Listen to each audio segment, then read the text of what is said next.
Welcome to my class for all of my friend and brother. Today we'll discuss about Mughal dynasty. We have started the series of Mughal dynasty for the previous few days, for the last few days. Now today we'll discuss the Mughal series of Mughal dynasty of 4B. This is 4B.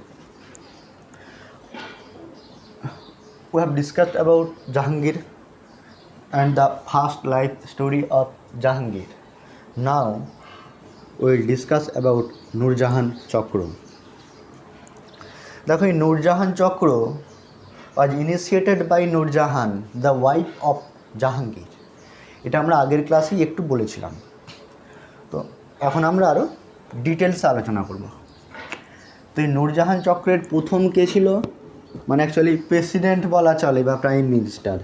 Nurjahan নিজেই ছিল নূর জাহান, দিয়ে কে ছিল তার পিতা মির্জা গিয়াস বেগ, তার ভাই আসফ খান। এদেরকে নিয়ে চলছিল নূরজাহান চক্র, অর্থাৎ সম্রাটের পিছনের শক্তি। এটাকে অনেকে বলা হয় সিংহাসনের পশ্চাদের শক্তি ছিল এই নূরজাহান চক্র।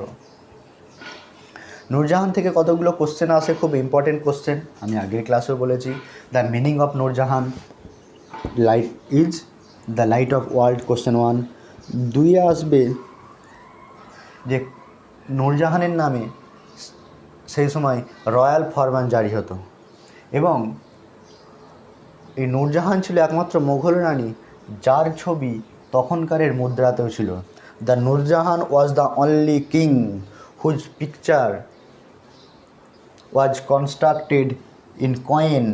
His picture was constructed in the coin, and the royal firman was also issued on his name, on her name, Nurjahan. তাহলে এই হলো নূরজাহান চক্র। এইবারে দেখো এই নূরজাহান চক্রের মধ্যে পার্সিয়ালি ছিল যুবরাজ খুররাম। খুররাম কিন্তু ফুললি ছিল না, স্লাইটলি ছিল যুবরাজ খুররাম। তো এরপরে গোষ্ঠীদ্বন্দ্ব শুরু হলো, নূরজাহানের দ্বারা গোষ্ঠীদ্বন্দ্ব শুরু হলো। সেই গোষ্ঠীদ্বন্দ্বটা কী ছিল দেখো, এই হলো নূরজাহান। নূরজাহানের কন্যা কে ছিল লাডলি বেগম, অর্থাৎ নূরজাহান আর আলিকুল বেগের সেই আগের কন্যা ছিল লাডলি বেগম। নূরজাহান এই লাডলি বেগমের সঙ্গে বিয়ে দিতে চাই যুবরাজ খুররাম, অর্থাৎ শাহজাহান। কিন্তু এই খুররাম অলরেডি প্রেম করে বসে আছে মুমতাজের সঙ্গে। এই মুমতাজের নামেই খুররাম পরবর্তীকালে শাহজাহান তৈরি করবে। শাহজাহান পরবর্তীকালে মুমতাজের নামে তাজমহল তৈরি করবে। এই মুমতাজ কে ছিল ডটার অফ আসফ খান। এই আসফ খাঁকে, সেটা আমি বলেছি, Asaf Khan was the brother of Nurjahan. তাহলে নূরজাহান চেয়েছিল লাডলি বেগমের সঙ্গে খুররামের বিয়ে দিতে, কিন্তু খুররাম অলরেডি প্রেম করে বসে আছে মুমতাজের সঙ্গে। So Khurram refused to marry Ladli Begum. Nurjahan try to make married Ladli Begum with Khurram, but Khurram refused to marry Ladli Begum. Instead, Khurram married Mumtaz. Who was Mumtaz? Mumtaz was the daughter of Asaf Khan. সুতরাং নূরজাহান একটা রানী, এত প্রভাব প্রতিপত্তির অধিকারী। নূরজাহান তখন এই লাডলি বেগমের সঙ্গে বিয়ে দিল শাহরিয়ারের। শাহরিয়ারকে খুররামের ছোট ভাই, the third son of Jahangir. Khurram কে ছিল জাহাঙ্গীরের পুত্র, জাহাঙ্গীর এবং যোধাবাইয়ের পুত্র। তাহলে in this way when Khurram refused to marry Ladli Begum, Khurram was thrown out of Nur Jahan চক্র। Khurram was thrown out of Nur Jahan চক্র ইন দিস ওয়ে। এইবারে যেহেতু শাহরিয়ার নূরজাহানের জামাই হয়ে যাচ্ছে এখন লাডলি বেগম নূরজাহানের কন্যা শাহরিয়ার নূরজাহানের জামাই, সেই জন্য নূরজাহান চাইবে শাহরিয়ারকে সিংহাসনে বসাতে। জাহাঙ্গীরের পরবর্তী নবাব হবে শাহরিয়ার। দেখো এই সময় এই 1611 থেকে 21 পর্যন্ত সময়কালটায় জাহাঙ্গীর নূরজাহানের সমস্ত কথা শোনে। On the advice of Nur Jahan, Jahangir send Khurram to Kandahar.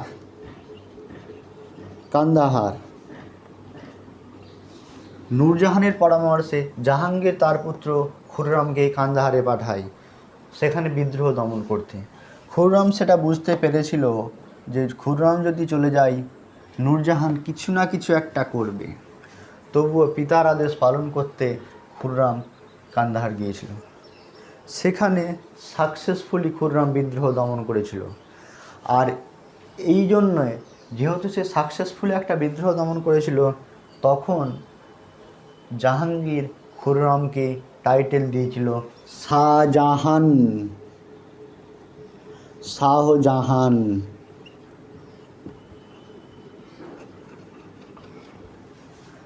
তাহলে এরপরে খুররাম হয়ে গেল শাহজাহান।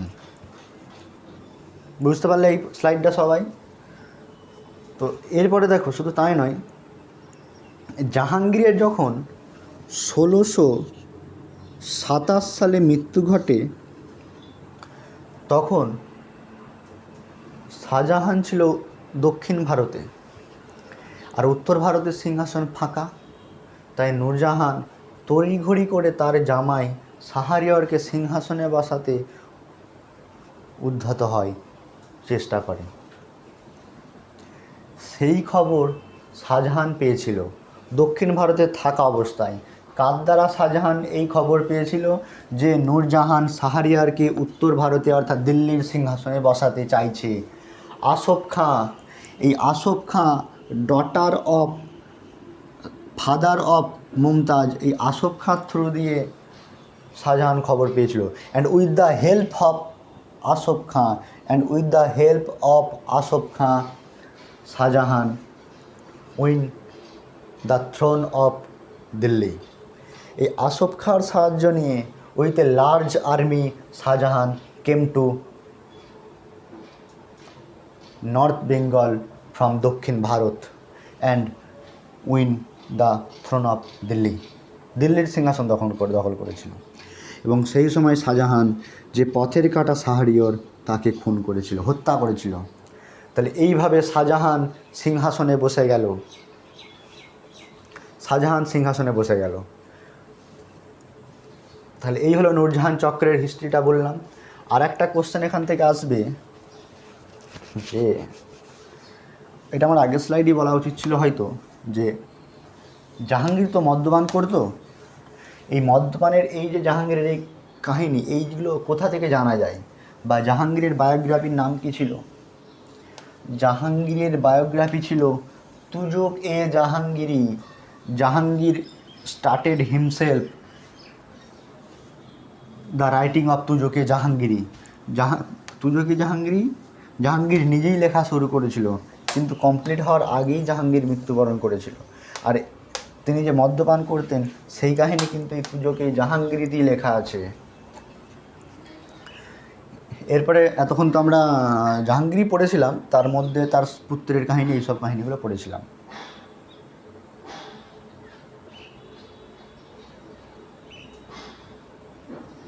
এবার আমরা জাহাঙ্গীর নিয়ে একটু ডিসকাস করি।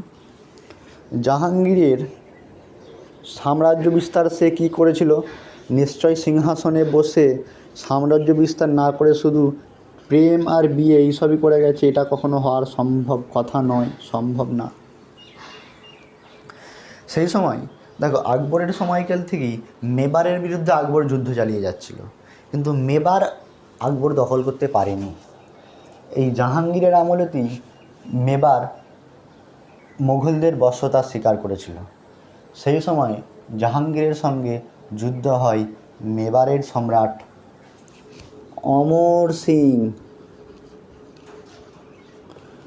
অমর সিংয়ের সঙ্গে জাহাঙ্গীরের যুদ্ধ হয় এবং এরপরে অমর সিং মোগলদের বশ্যতা স্বীকার করে। আচ্ছা, এই অমর সিংকে, Amar Singh was the son of Rana Pratap Singh. এই রানা প্রতাপ সিং কে ছিল সান অফ উদয় সিং। উদয় সিং কে ছিল সান অফ রানা সঙ্গ বা সংগ্রাম সিং। আচ্ছা, এই রানা সঙ্গ বা সংগ্রাম সিংয়ের একটা কাহিনী কি তোমাদের মনে আছে? আমি সেই বাবর পড়ানোর সময় বলেছিলাম এই রানা সঙ্গ বা সংগ্রাম সিংয়ের সঙ্গে বাবরের যুদ্ধ হয়েছিল, খানোয়ার যুদ্ধ। এই রানা সঙ্গের নেতৃত্বে আরও কতগুলো রাজপুত রাজা যেমন মামুদ লোদি এবং রাজপুত রাজারা তারা বাবরের সঙ্গে যুদ্ধ করেছিল, খানোয়ার যুদ্ধ ইন 1527। তাহলে এই হল মেবার জয় করলো। আর দুয়ে কী করেছিল? এক মেবার। দুয়ে করেছিল সেই সময় 12 ভূঁইয়া যে মেন লিডার, সেও জাহাঙ্গীরের বশ্যতা স্বীকার করেছিল। এই হলো জাহাঙ্গীর রাজ্য বিস্তারের কাহিনী। এরপরে আমরা কতগুলো অন্য জিনিসে চলে আসবো। জাহাঙ্গীরের সময়ে কি কোনো বিদেশি ভারত এসেছিল? মানে এবারে তো বিদেশিদের সঙ্গে তো সম্পর্কটা ভালো হতে হবে নাকি, তবেই তো সেই বিদেশিরা এবার আসবে, ইংরেজরা এসে আমাদের মডার্ন হিস্ট্রি শুরু হবে। তখন আমি মডার্ন হিস্ট্রিটা আবার রিসেন্টলি মডার্ন হিস্ট্রি শুরু করব।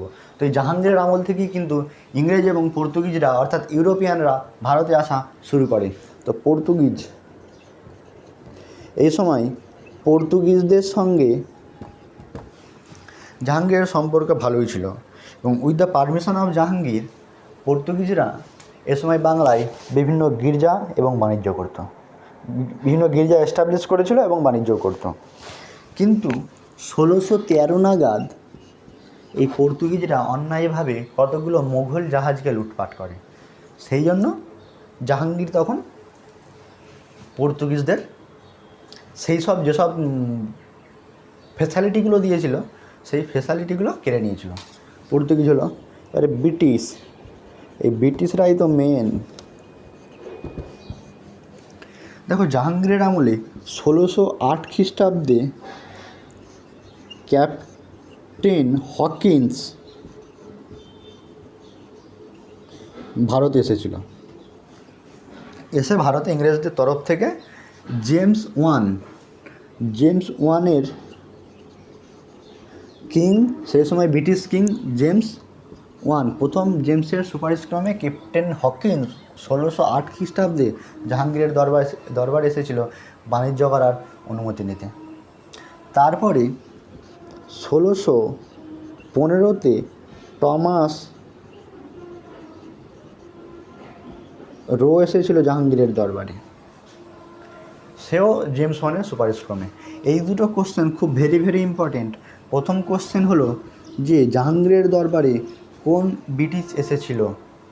ক্যাপ্টেন হকিন্স 1608 সালে with the permission of James one. আর দুয়ে আসবে কি যে টমাস রো কার রাজত্বকালে এসেছিল? কোন মোগল সম্রাটের রাজত্বকালে টমাস রো ভারতে এসেছিল? আসবে জাহাঙ্গীর 1615। এই ক্যাপ্টেন হকিন্সকে জাহাঙ্গীর টাইটেল দিয়েছিল ইংলিশ খান বা ইংলিশ সাহেব। এখান থেকে এই কোশ্চেনগুলি আসবে। আর এই দুটো কোশ্চেন খুব ভেরি ইম্পর্টেন্ট, যে টমাস রো এবং ক্যাপ্টেন হকিন্স জাহাঙ্গীরের সময় এসেছিল। তাহলে বিদেশিদের সঙ্গে সম্পর্ক হলো। এবারে দেখো, বিভিন্ন মোগল সম্রাটরা কিন্তু বিভিন্ন জনহিতকর কার্যবালী করেছিল। তাহলে জাহাঙ্গীরও নিশ্চয়ই কিছু জনহিতকর কার্যকারী করবে। তার পূর্বপুরুষদের থেকে তো সে শিখেছে নাকি কিছু।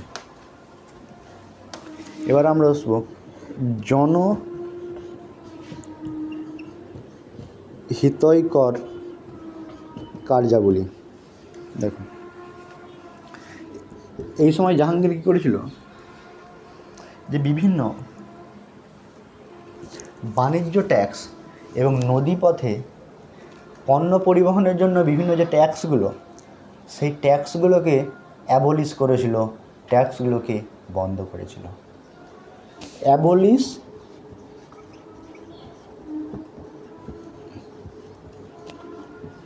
ট্যাক্স। দুয়ে কী করেছিল?